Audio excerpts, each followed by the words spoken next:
अब आगे हम बात करेंगे द डीलिमिटेशन बिल 2026 के बारे में।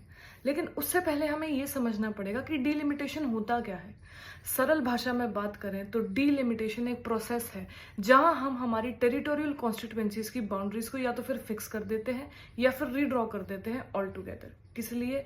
For Lok Sabha and state assemblies. अब इससे हम इंश्योर क्या करना चाहते हैं? इससे ये इंश्योर करना चाहते हैं कि जितनी भी हमारी सीट्स हैं रफली इक्वल नंबर ऑफ वोटर्स को रिप्रेजेंट कर रही हैं। अब ये कर देंगे तो इसका ऑब्जेक्टिव क्या है, क्यों करना है? बेसिकली इसका ऑब्जेक्टिव ये है कि हमारा जो डेमोक्रेटिक प्रिंसिपल है, कौन सा principle? One person one vote one value को ऑपरेशनलाइज किया जाए। इसीलिए ये जरूरी है। ये हमारे आर्टिकल 81 संविधान के आर्टिकल 81 में भी मेंशन किया गया है। अब आप यहाँ पे ये सोच रहे होंगे कि इसमें दिक्कत क्या है। हमारे संविधान के आर्टिकल 81 में ये मेंशन है कि ये हो जाना चाहिए, तो फिर इस पे इतनी डिबेट क्यों? अब इस जानते हैं कि इसमें एक्चुअल पॉइंट ऑफ डिबेट कहाँ पे आ रहा है। हमारी जो ऑपोजिशन पार्टी है वो ये कह रही है कि हम वुमेन रिजर्वेशन बिल के खिलाफ नहीं हैं, हम बस ये चाहते हैं कि इसको डीलिमिटेशन से डीलिंक कर दिया जाए।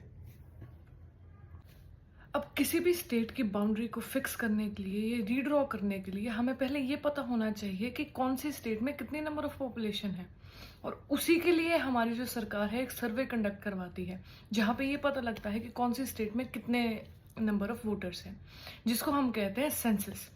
हमारा जो लास्ट सेंसस हुआ था वो 2011 में हुआ था, और अब हमारा जो अगला सेंसस होने वाला था वो 2021 में होने वाला था, लेकिन कोविड के कारण इसे डिले कर दिया गया। लेकिन अभी ये जो सेंसस है वो 2026 में होगा, तो हम मान के चल रहे हैं कि 27 में जो है हमारे पास एक फिगर आ जाएगी कि कितनी पॉपुलेशन है। अब हम थोड़ा सा रफली बात कर लेते हैं हमारे सेंसस के हिस्ट्री के बारे में कि पहला सर्वे कब कंडक्ट हुआ था। पहला सर्वे कंडक्ट हुआ था 1951 में, क्योंकि जनरल इलेक्शंस आने वाले थे। उससे पहले सरकार ने ये सोचा कि हमारे पास एक डाटा होना चाहिए, तो हमारा पहला सेंसस होता है 1951 में। उसके बाद हमारे इंडिया में पॉपुलेशन बहुत ज़्यादा बढ़ने लगी।